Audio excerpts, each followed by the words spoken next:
My comments are based on my 55 years of experience placing, restoring, designing, and manufacturing dental implants. I really have gone through 5 generations of implant designs. Generation 1 being the core vent, 1982, Generation 2, the screw vent, basically a copy of the Bronnemark threads with the internal conical connection. That was the first of such connections, and I received a patent on that. Generation 3, 1999, I made the tapered screw vent. 2000, I sold that to what today is ZimV. Generation 4 would be the legacy implant. It's a tapered screw vent with micro threads, basically, and Implant Direct started that in 2004, launched in 2006, and sold it in 2013. And today we have the Paragon Implant Company with 3 implants, Gen 5, Gen 5 Plus, and Nizplant. Here's a picture of the wall in my office with 35 dental patents. I have 4 more that are pending. An article by an industry manufacturing magazine said Paragon Implant Company, where precision engineering and dental expertise converge. You won't find a CEO of an implant company that's also a dentist and is also the inventor of the products. So I have unique advantages in designing implants and then getting what I want made. This is a picture of the factory. Let me take you back to 1982, the hollow basket core vent implant. Here's one with a 37-year follow-up.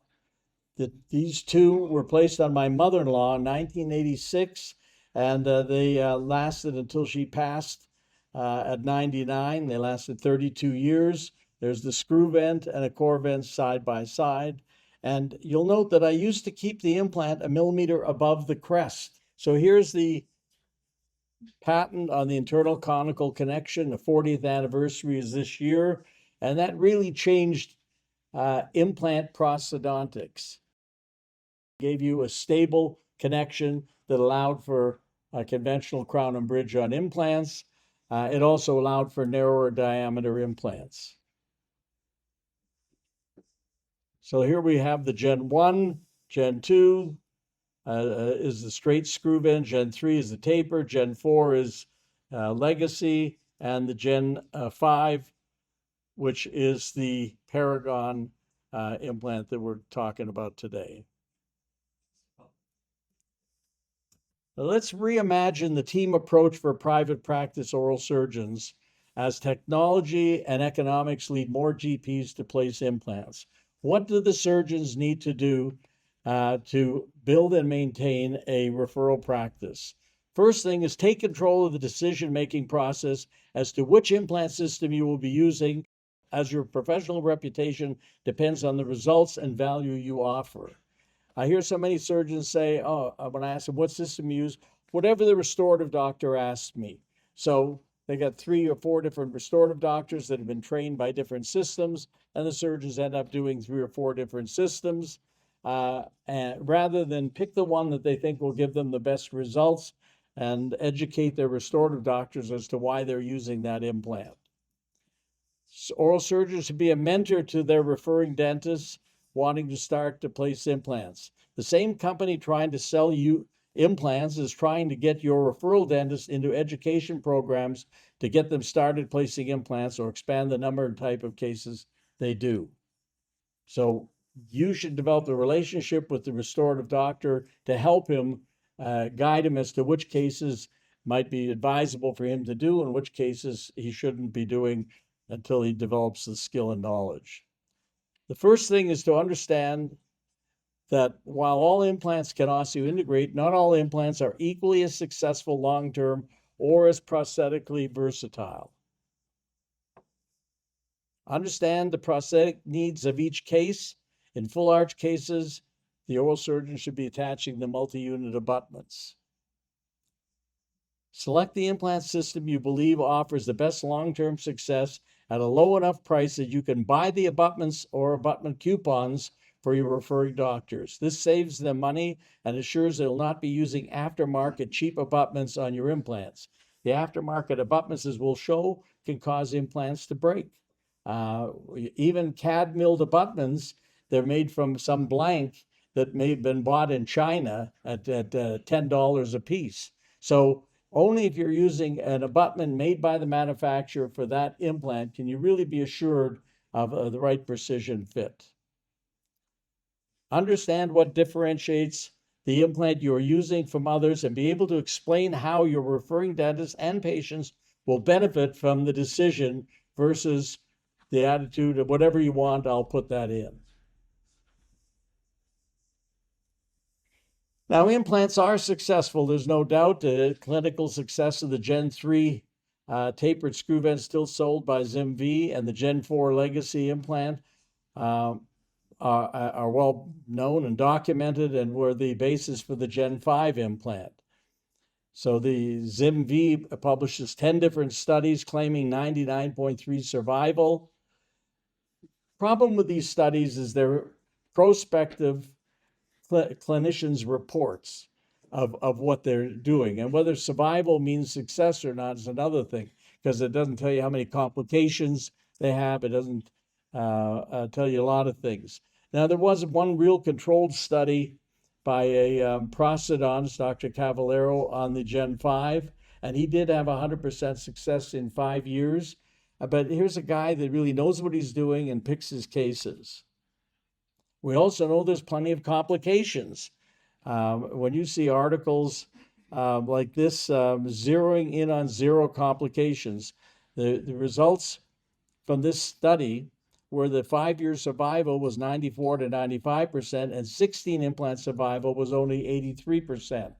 Biological complications were reported at 17%, and technical complications at 31 by 16 years. Now, this is a broad spectrum of articles and clinicians and their level of education and the system they're using varied so much that you really can't draw any conclusions from this other than there are complications. To minimize mechanical complications, implant design should use the strongest material. That's 6Al4V titanium alloy. Have adequate wall thickness and a very stable implant abutment connection. This shows the strength of the various grades of titanium. Nobel started out with grade 1. Now they use grade 4, which is 550 megapascals in tensile strength. But the grade 5 is 36% stronger than that. So there's no reason not to use it, other than the fact that the tie-unite surface on the Nobel implants won't form on alloy. It's an anodized process, and so they're locked out of using the strongest material. Straumann was using grade 4. Then they went to their own alloy, which is a combination of titanium and zirconium, but that makes the implant even more brittle. So the titanium alloy is a good bet. Here is Astra. When you have a long bevel like that, you can see how thin the wall is. The forces, you tighten that cone, pushes out on the walls, and guess what? There's a broken piece floating around right there, and the implant lost part of its wall and had to come out. Here's another case that had all the abutments snap off.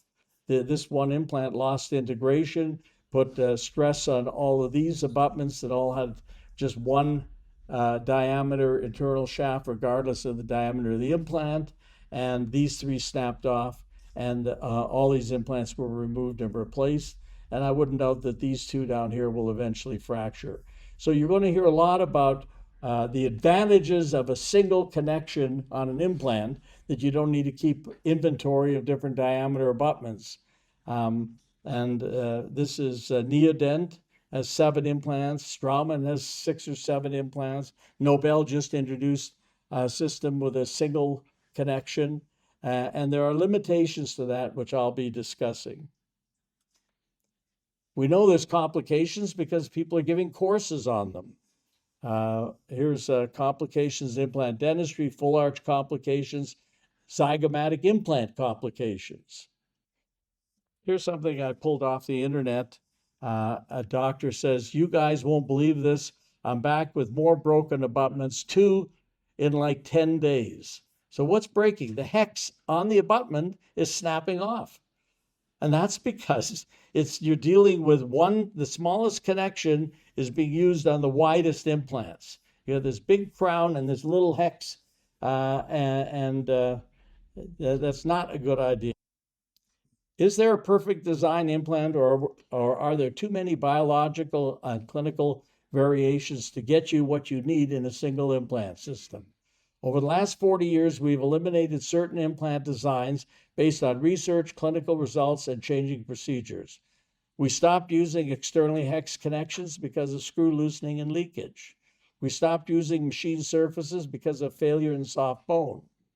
We stopped using TPS-coated porous implants because of soft tissue complications. We stopped using HA-coated cylinders with no threads on it, because they were not suitable for immediate loading. We mostly stopped using straight implants because of lack of initial stability. A tapered implant would give you greater stability in soft bone, if you put it into a smaller hole, screw it in and spread the bone. So straight implants I don't see a big need for. We stopped using commercially pure titanium because of fractures. Today, tapered screw implants with internal conical connections and surface roughness to the top dominate the market. Peri-implantitis is a major factor determining long-term success. Slats the top, and they're forced to put it subcrestal to keep that blasted surface from being exposed. You hear a lot about connections, whether it be a conical connection, that what they call conical connection, 78 degrees, could be 82 with Straumann, or the standard 45 degrees of the screw vent. And both these connections, all they do is they hit at the top. The abutment is a half a degree flatter, so you want to be sure when you put it in, it's going to bind at the top and seal the connection.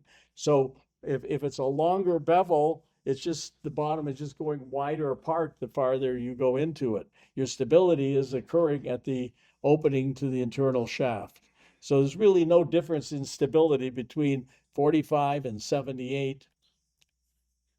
What the 78 does is it thins the walls compared to the 45, and it drops the hex about a millimeter deeper into the implant, meaning you can't make short implants as well.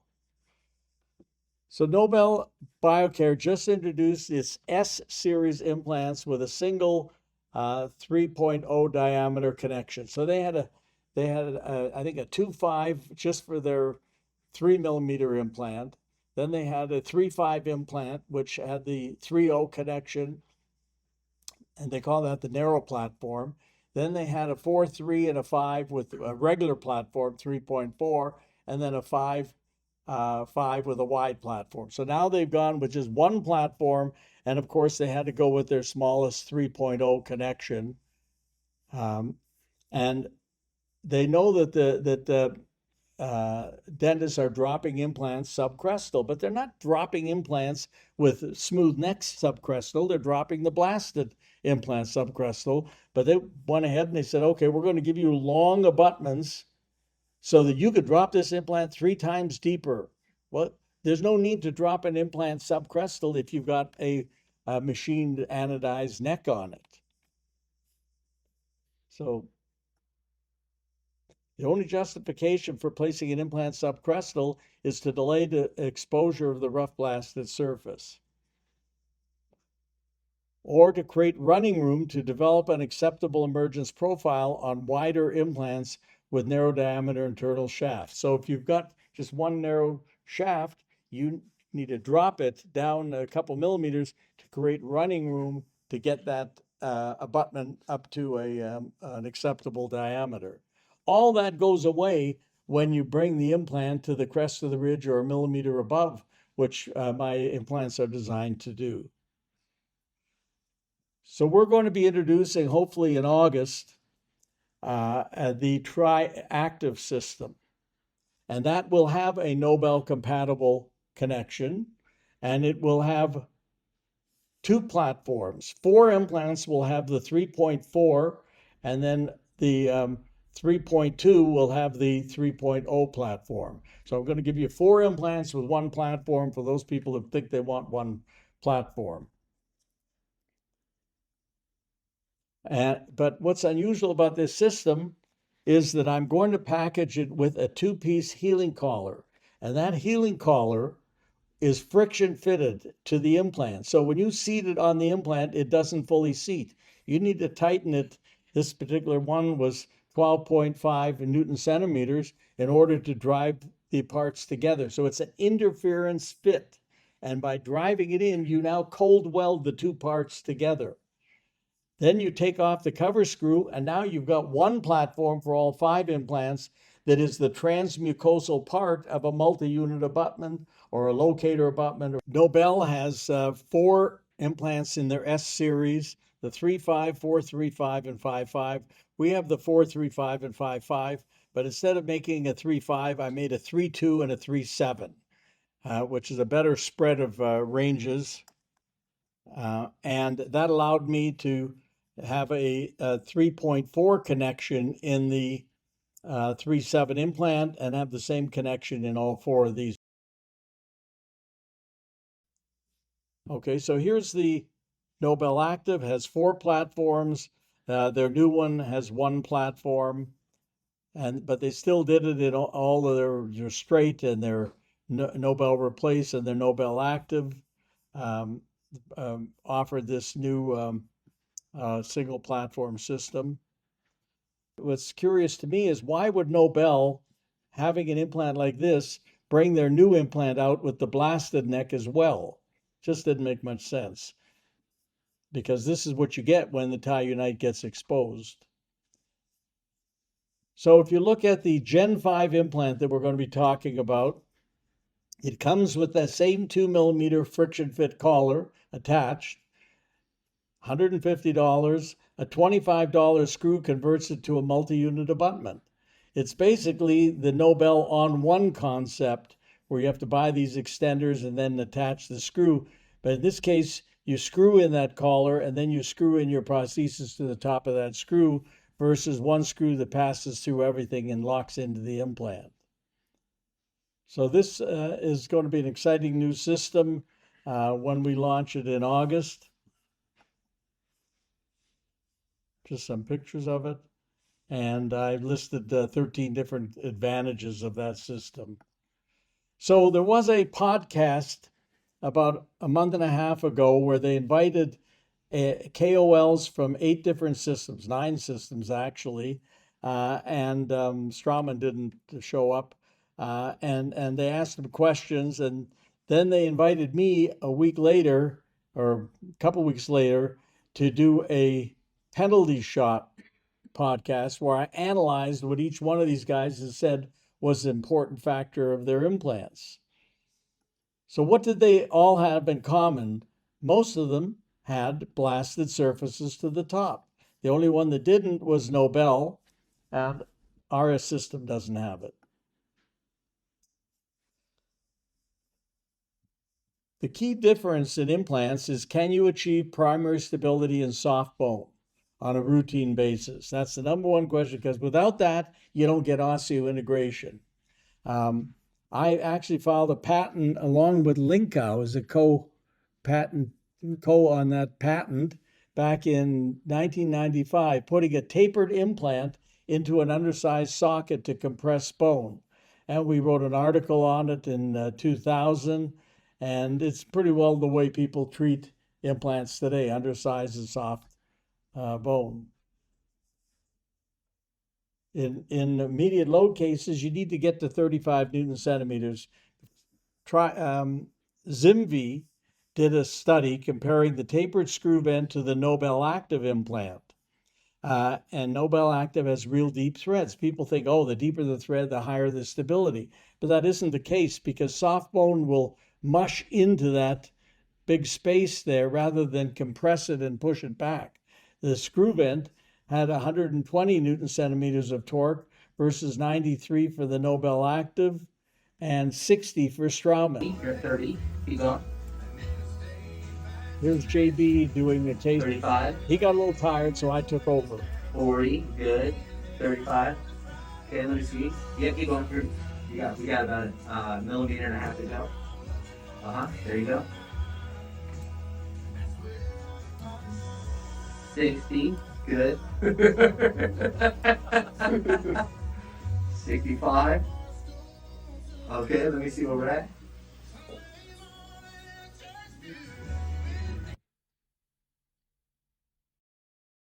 And here is the drill kit that we have and the drill stops.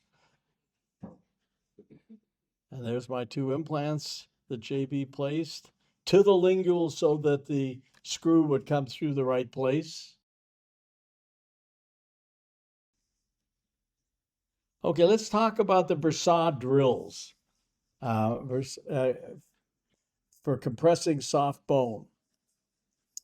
I never understood how pushing bone out is going to increase the stability of the implant, and it doesn't. So they run this drill and it pushes the bone out. You increase the density around the outside of the implant. But there's studies that show that primary implant stability, there was no significant group difference were found with respect to final insertion torque and implant stability quotient. Implant to contact values were higher for the subtractive conventional drilling. So you actually got a higher bone to implant contact because you're compressing the bone between the threads where you want it, as opposed to compressing it out on the periphery. Now, this system's also used or believed that it has an advantage for sinus elevations. But there's another study that that showed there was really no difference. Most perforations occurred during the implant placement, indicating the need for implants with round rather than cutting apexes. Sinus membrane perforation occurred in 40% of the osteotome group and 50% of the osteodensification group, with no statistic difference between the two. But that was occurring when you're inserting the implant, not when you're drilling through and packing the bone graft up there. So you want to have a bottom on the implant like we have with rounded versus one that's cutting. In the 2025 AO meeting, Academy of Osseointegration meeting, this doctor spoke on controversies in science and the role in the industry. Anyways, he gave a fabulous lecture on confirmation bias. And he showed all these implants. Look, they're all blasted to the top. And he said, our modern implants irresponsible. Perhaps it's better to have a smooth collar to the top of the implant to avoid biofilm attachment.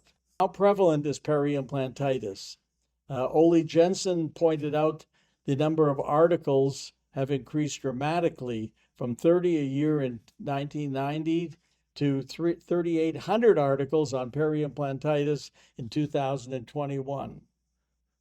This person was lecturing, said 80% of patients and 50% of implants will develop peri-implant mucositis. 28 to 56 of the patients and 12 to 40% of the implants will develop peri-implantitis. That's a problem. And implants need to be designed to minimize that. How do you do that?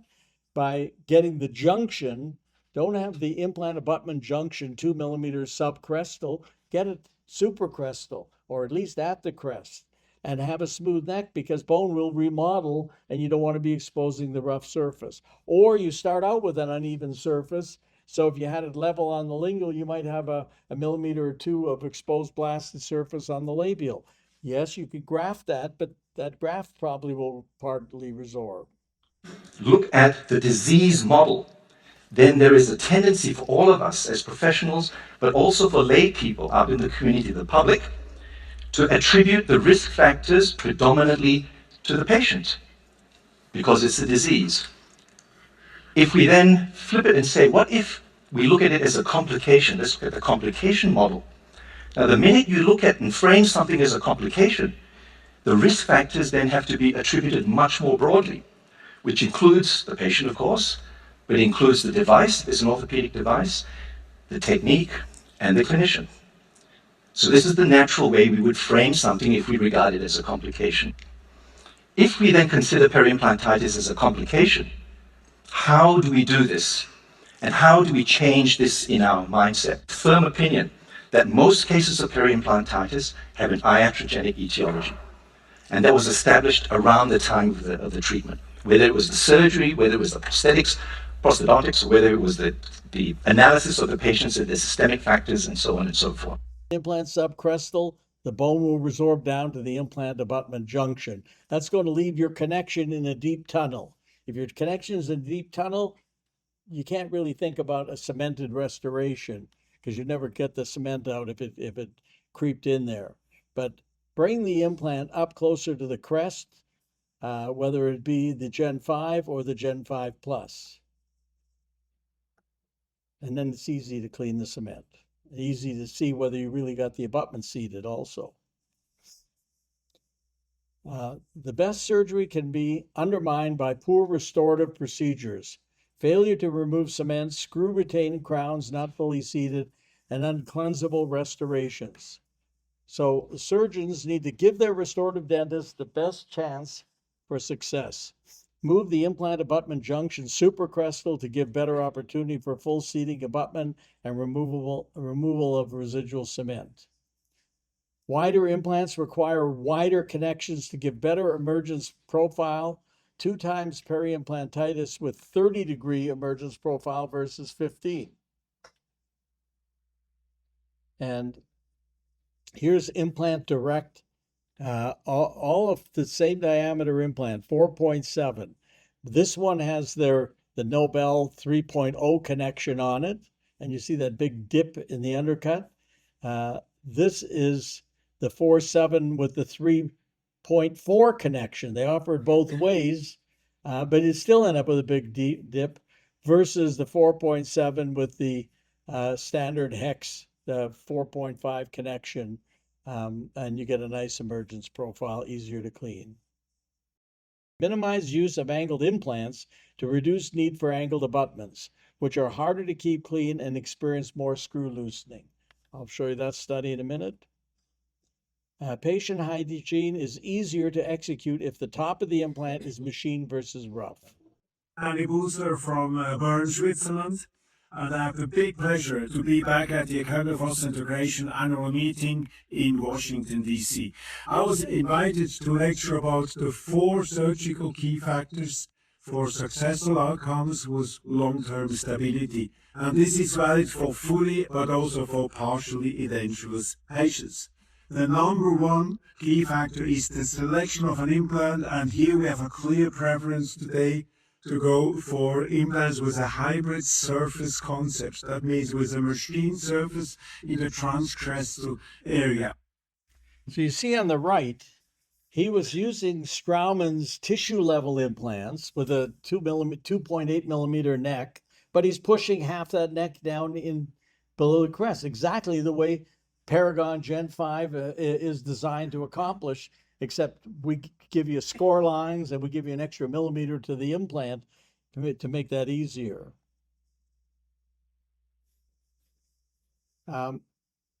Screw retained versus cemented crowns, both can have complications.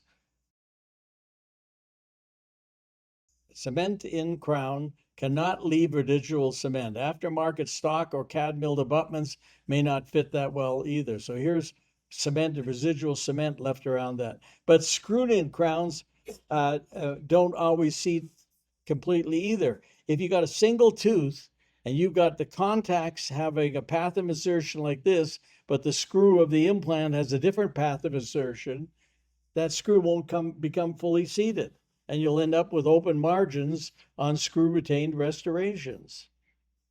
So you need, on a single tooth with contacts, I really think a cemented restoration, or at least pay attention to the contacts and prep them so that they're parallel with the implant.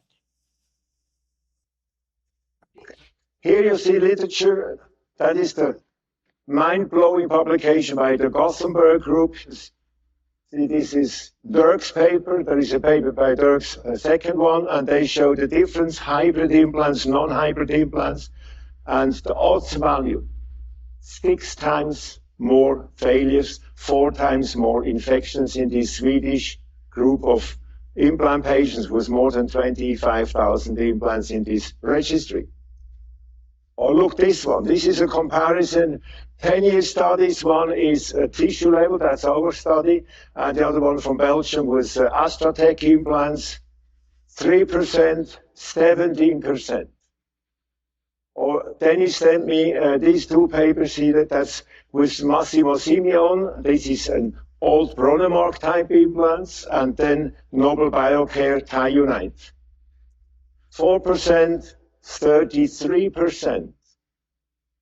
The roughness plays a very important role. Okay, I think we made that point.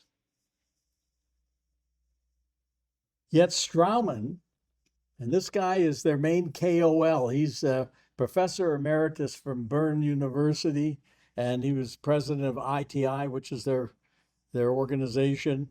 Straumann still sells the bone level implants with the blasting all the way to the top. He won't use them. And they have one connection now.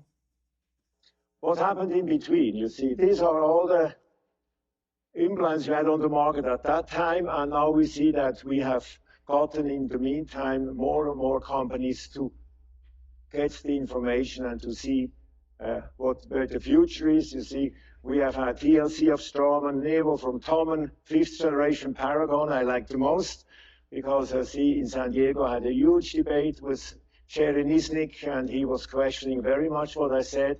A week later, he called me and said, Danny, you're right. My next implant will be hybrid. Why I argued with them is I didn't realize they were pushing the smooth neck subcrestal. So if you've got a 2.8 millimeter smooth neck, but the junction between the smooth and the rough is still at the level of the bone, I said that's no different than having a 2-stage implant that's blasted to the top and level with the bone. But once I realized he was pushing it down, and that's where he was getting the better success, I said, okay, I got to incorporate that into my next design. So here's an evolution of the Straumann implants. This basket in 1984, they came out with this basket with threads, but I'd already filed a Corben patent on it, and they ended up paying me royalties for 6 years on that implant. And the new ones are really an evolution of the Straumann tissue level implant. You can take that top off or leave it on. It's a better tissue level implant than this. If he starts pushing this 1.5 millimeters in the bone, it's not tissue level anymore.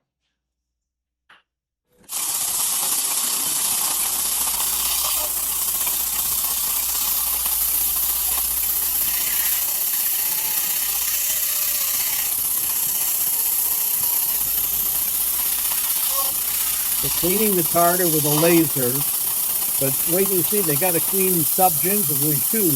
You see all these exposed threads.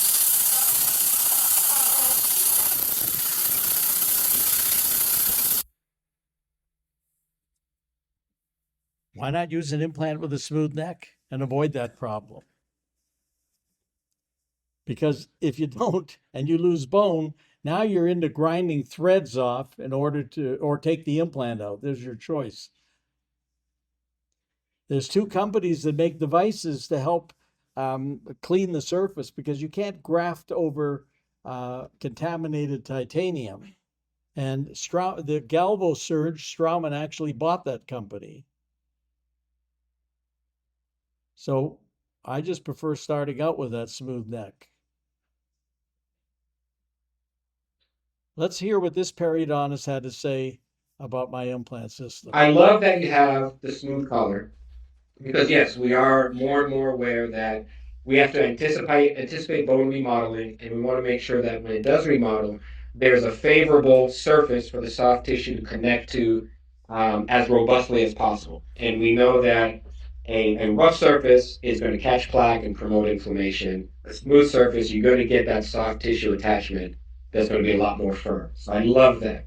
I love the anodized gold and pink. So in areas where you might have a thin biotype, gold and pink do very good on our aesthetic scores, right? And I love that you got gauges on your smooth color, because if you've done implants for any amount of time, whether we're talking about hash marks that you're trying to keep an eye on when there's a bloody and saline is pouring on your drill and you're trying to remember, is that the second line or the third line, or when you're trying to insert your implant, having fixed gauges I think makes life a lot simpler, right? And if we can make the job of the surgeon easier, that means we're going to improve our accuracy and improve our income. Having this friction fit extender is great because it gives you the versatility of raising the abutment crown connection. You know, Making sure that if there's any micro gaps, they're far away from where the bone is, right? And the fact that this is a Morse type fit, it means that the micro gap between the friction fit and your actual implant is null to absent. Okay, he agrees with me. This guy, he wrote a book on the zero bone loss concept. And just this morning, we went at it on LinkedIn, I think, or one of the exchanges where he took me to task. But why does he get zero bone loss? He buries the implant and then he calls any bone loss above the junction as bone remodeling. So he's only got bone loss if it's here, but you've really lost the potential contact. You're not going to get osseointegration to the abutment, and eventually this thing remodels just like this. So he disagreed with me, but I made my point this morning. And here's Megagen implant. Place 3 millimeters subcrestal with an extender, or no, that's, I guess, an abutment, a tie up base abutment. You got to worry about what length of base you're going to have to get it up to the top of the bone, but you're going to get that bone loss pocketing down to that implant. You're not getting any support from this bone. In contrast to this implant, where it's placed a millimeter above the bone and there's a healing collar. So you've got this 1 millimeter area, a zone of undisturbed attached tissue. While it's healing, the tissue's attaching it. When you take off the cover screw, you're not disrupting the soft tissue attachment. When you put a transfer in or an abutment, you're not disrupting that soft tissue attachment. And then you get healing like this. So here I showed where the healing collar was at time of placement, and then I colored the healing collar again, and you can see there's been no bone loss in 3 months. This study shows that if you place an implant subcrestal, you lose stability, and that makes sense because you're not in contact with the cortical crestal bone anymore. You've dropped below the best bone for stability. Okay, there's 3 different kinds of bridges on full arch cases. You can have an FP1, which looks like it's coming out of the tissue. You can have a FP2, which has a little bit of pink acrylic, and an FP3, where they remove a hunk of bone. All this yellow is how much bone was removed, and they flatten the ridge. This is mostly what's being done in the full arch mills. They don't want to waste time thinking about the more complex way to do it. They just whack off the bone. Now, if you do this, this guy creates a trough, and then he sets his implant on the high point of the tissue. Well, that makes it impossible to clean.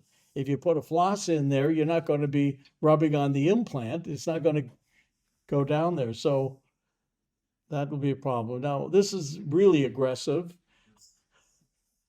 Take out the bone and the teeth. Why waste time taking out the teeth individually? This is very common where they remove that much bone. When you had good bone sockets, just go into the socket. Don't be whacking off the bone. And the reason is that case may need retreatment in 10 years for some reason, or 5 years or 15 years, and you won't have the bone that you could have otherwise conserved.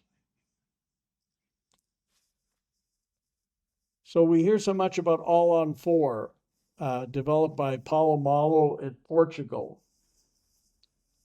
Well, Bronnemark was doing all on fours in the 70s, and 4 straight implants with cantilever bridges. I heard Bronnemark say at a meeting, you can cantilever back to the tonsils if you want. So what are we seeing today? Where there is good bone to put 4, 5, or even 6 implants in the front, they're going back to tuberosity and zygomatic implants. Here's how I would treat this with 6 implants just in the anterior. Why risk going back in the zygomatic area and have a long cantilever on that implant? And there was plenty of room to put 5 in the lower. Why put 5 with deep angles? They didn't even cantilever the bridge, so they didn't need that to move the AP spread out. But really, 5 implants straight up, or maybe canted 10 or 15% degree on the distal implant is a better way to go. And look at this one from Clear Choice. Angles at extreme angles. Now, why are they doing it? Because they're using neodent implants, and neodent implants are basically straight. And they recommend you use the longest implant and you engage the cortical bone under the nose to get stability. So when you run an implant like this, you're using up the real estate that 2 implants could have been placed in. So again, I show that you could have put 6 implants straight up and down and not had to mess with these tuberosity implants. Complexity is your enemy. Any fool can make something complicated. It's hard to keep it simple. So this guy said that these were 30 degrees. I measured them and they were 50 and 55 degree angles.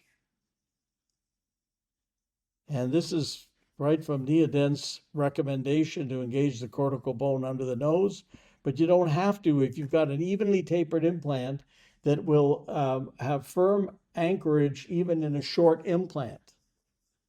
So this is how I would treat that case. Now, this doctor runs courses on full arch cases, Ryan Dunlop, very successful, and he posted this for anyone who's interested. This is how it's supposed to look. No, that's not how it's supposed to look. You got the angle implant at an angle, you got the margin way below the bone over here. You could have put a straight implant in and run the screw off the back. If you can get in there and tighten that screw, the only reason to put an angled abutment is to redirect the trajectory of the screw. Well, you could use a shorter implant and make it more upright, as we show here, or you could use an angled screw channel. You still put the implant at an angle and then just redirect the screw 25 to 25 degrees with an angled screw channel. So this is comparing the Neodent implant, which is straight with a tapered bottom part versus an evenly tapered implant like the Gen 5, and showing how you could put 2 implants in here and shorter implants back here and still had good stability. You want to maintain a lower inventory of components. Well, don't put in 16 and 18 millimeter implants. The longest implant we make is 14. So it's plenty of implant. Because if you start going with angled abutments and long implants, you got to angle it to get the length of that implant in, you're going to end up with a lot of different angles of abutments.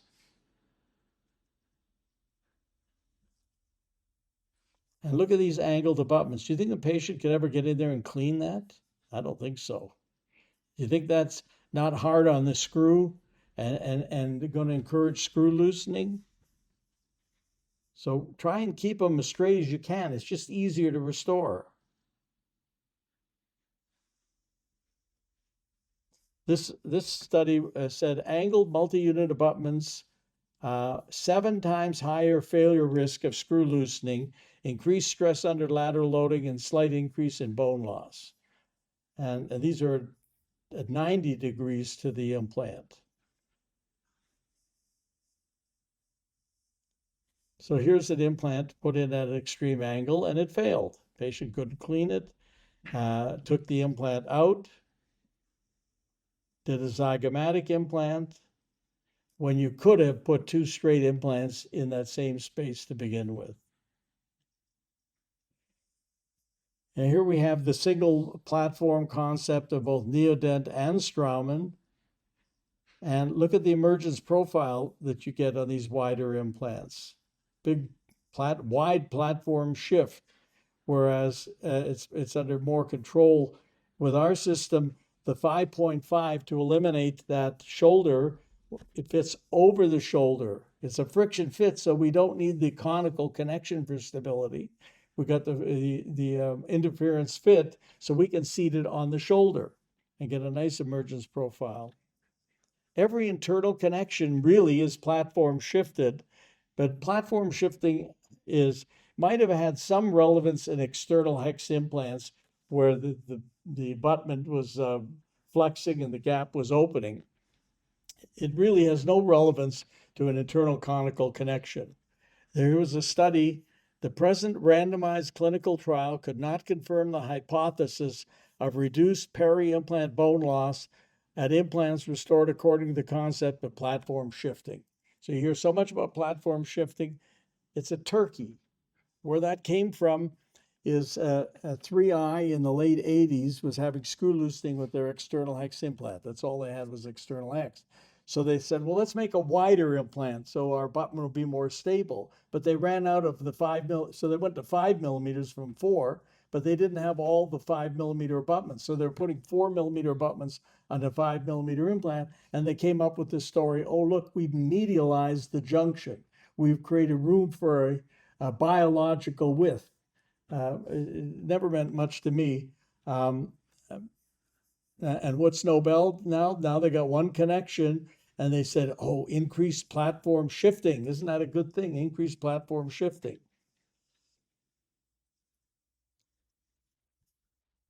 This guy wrote an article, peri-implantitis affects 20 to 22% and has significantly high and is significantly higher with bone implant levels when the emergence profile exceeds 30 degrees. So if you have a narrow abutment and you got to get out to the contact, that could be, in this example, was 34 degrees. But if you start at the outside of the implant, it can be more vertical. It was 20 degrees. So one of the advantages of having a nice emergence profile is you reduce that angle and you make it easier for the patients to clean and you get less peri-implantitis. This is a Neodent. This is not a good emergence profile, nor is this, which they show. You want to be what Straumann popularized with their tissue level implant, a nice emergence profile. Let's look at the price.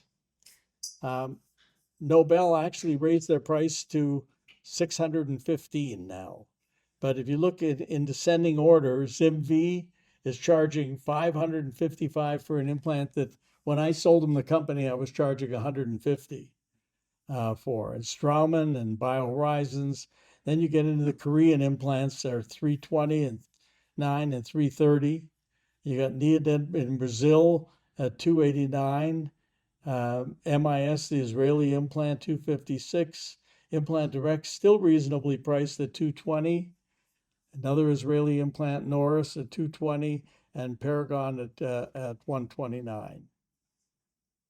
Now, if you go to Brazil, you can buy the Neodent implant for anywhere from $20 to $26. You can find this online, their shopping cart, and then just translate the money value, which I did, and it's 109 reals, which is $20.38.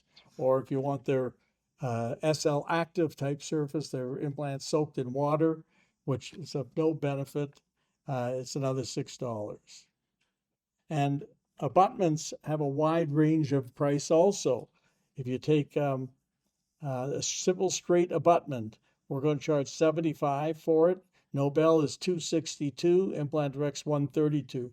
Angled abutment 95 versus 323 and 150.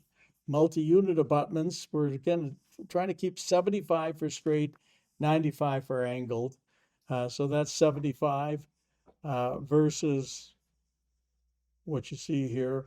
And the angled ones are 95 versus almost $300.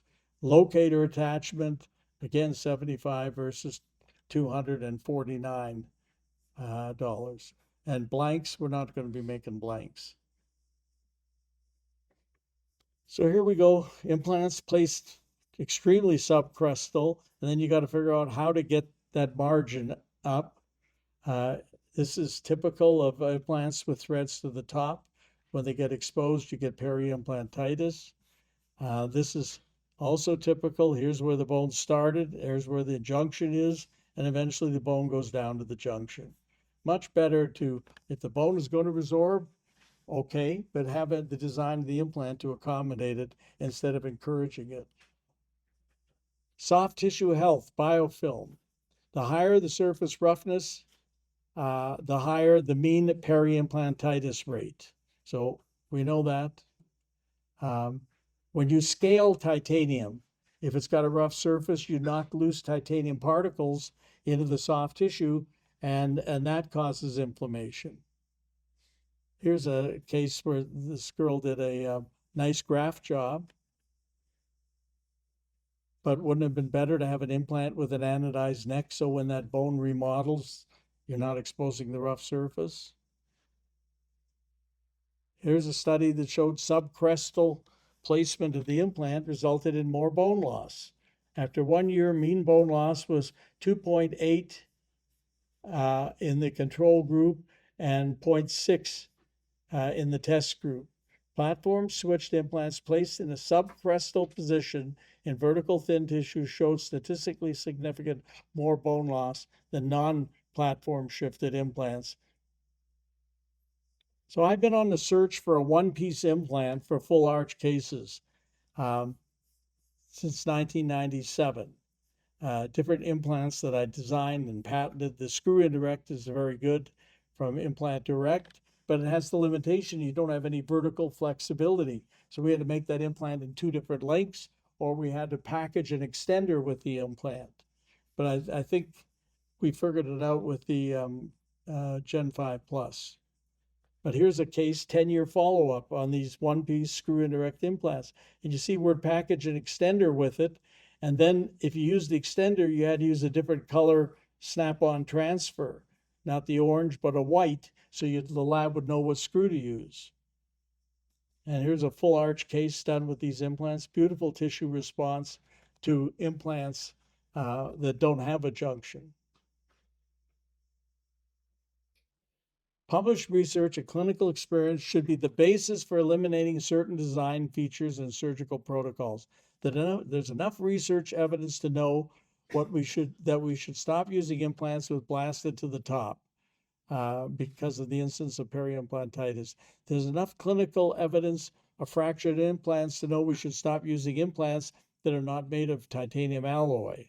There's enough research and clinical evidence to indicate we should not be placing implants subcrestal as it reduces initial stability and ensures bone loss to the implant abutment junction. There's enough research supporting reduction of peri-implantitis by minimizing the emergence profile angle and the use of angled abutments, both compromising oral hygiene. There's enough implant failures to avoid excessive reduction of the crestal ridge that may be needed in the future for replacement implants and the insertion of insurance implants, extra implants.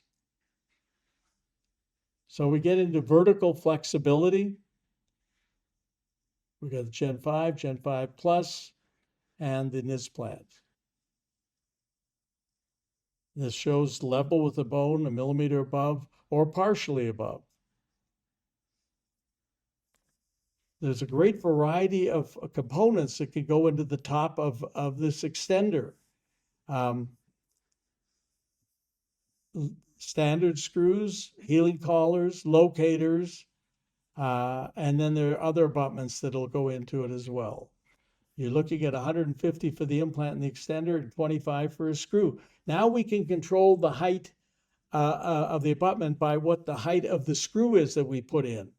That's something, so your inventory is just, for an all-on-4 case, is 4 screws instead of abutments in different heights. It's screws in different heights.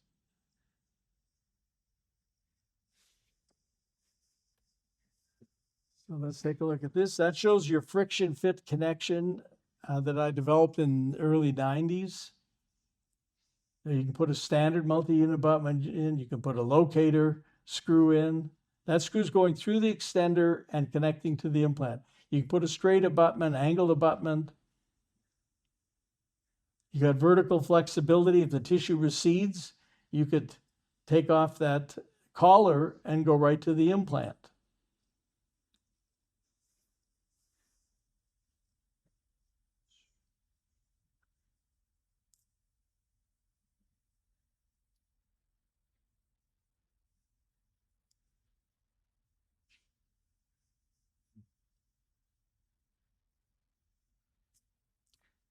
Comes in 6 diameters, 5 lengths.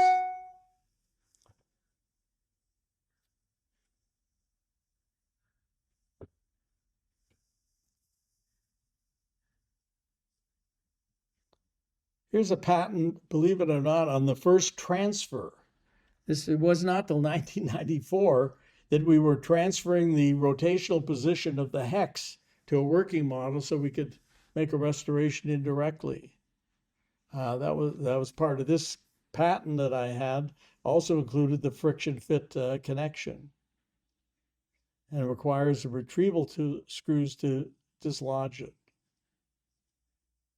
So here's the Gen 5 Plus. You can go from 2 millimeters to 6 millimeters by varying the height you place the implant and the 1, 2, or 3 millimeter screw that you put on top of it.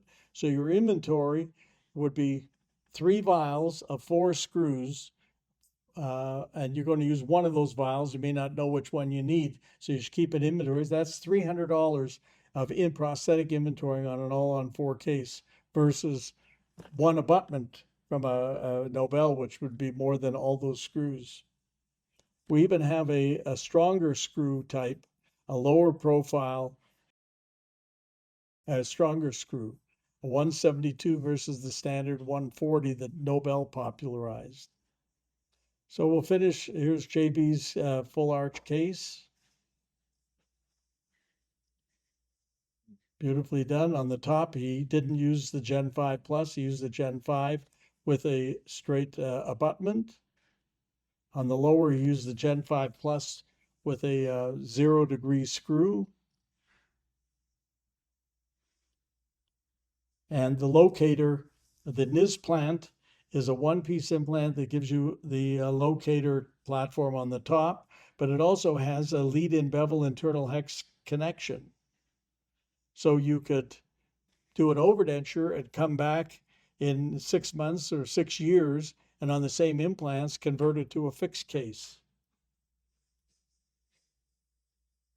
And all the different height variations that you can get just by varying the implant, or we have a 2 millimeter extender if you needed to add more height. Thank you very much.